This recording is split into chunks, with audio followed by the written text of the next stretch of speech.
Hello, my name is Maddie Marmer, and I'm the co-host of Big Purple Couch. I am sitting down with Simon Donato here, a Western alum and scientist, and probably the most interesting guy you'll ever meet. And that's a big statement, but I think this interview will show you how that is. He's a pioneer in the environmentally conscious company Adventure Science. He started Stoked Oats as well as stars and is creator of Boundless, which is this crazy adventure exploration race show. It is pretty phenomenal. We'll talk more about it. You work for Mobile and Mobile Oil. You've started these three massive initiatives. What made you go from one to the other? What was that process like? We're going to work for ExxonMobil.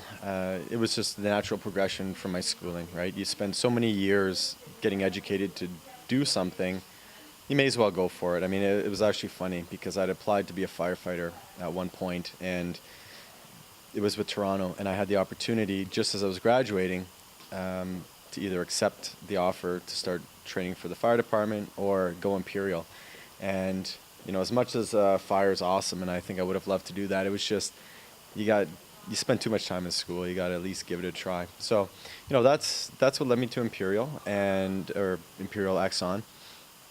And then Adventure Science is just like that's an expression of who I am. So just taking my passions and going out to do some good in the world really was the initiative behind that. Stoked Oats, again, if I didn't work for the oil company, I wouldn't have started Stoked Oats because that became the breakfast that I ate every single day at the office.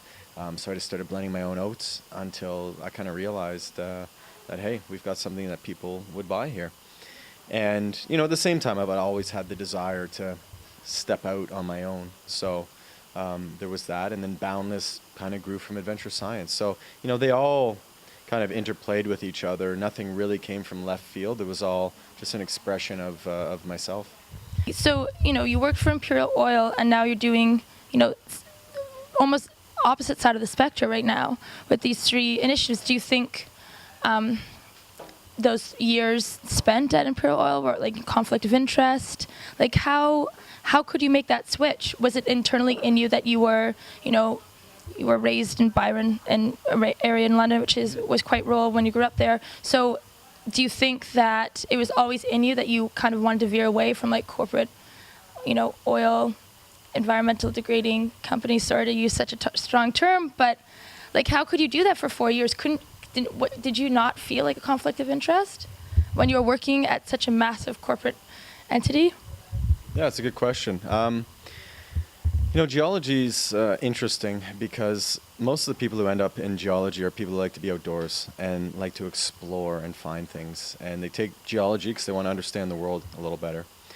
So, most of us, we go into an industry like that without, you don't know until you're in there what it's like. It's going to be a job and you try and do the best that you can.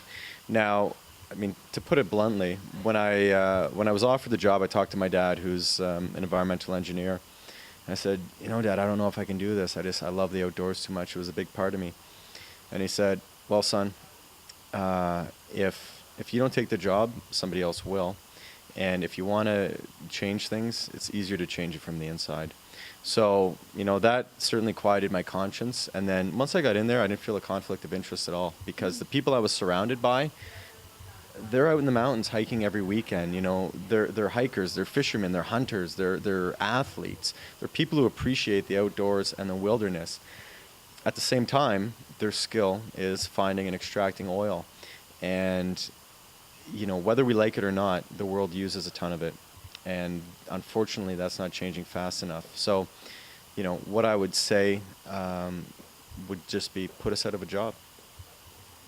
Until the rest of the world is ready to put the oil industry out of a job, there's going to be an oil industry, and it's not actually as big and as bad as it appears. For me, growing up in the East, I didn't really have a true appreciation for it because it is so Western based. Mm-hmm.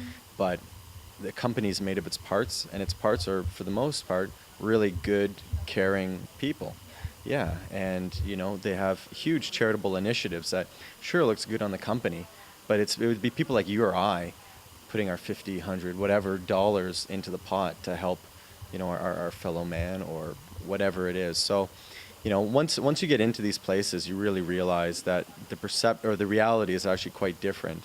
But at the end of the day, yeah, it's ugly. The oil sands are brutal. I mean, they're cutting down hundreds of hectares of forest to dig it up, put us out of a job. Thank you so much, Simon, for joining us. My pleasure. And no problem. We're watching Boundless Season 2. Cool.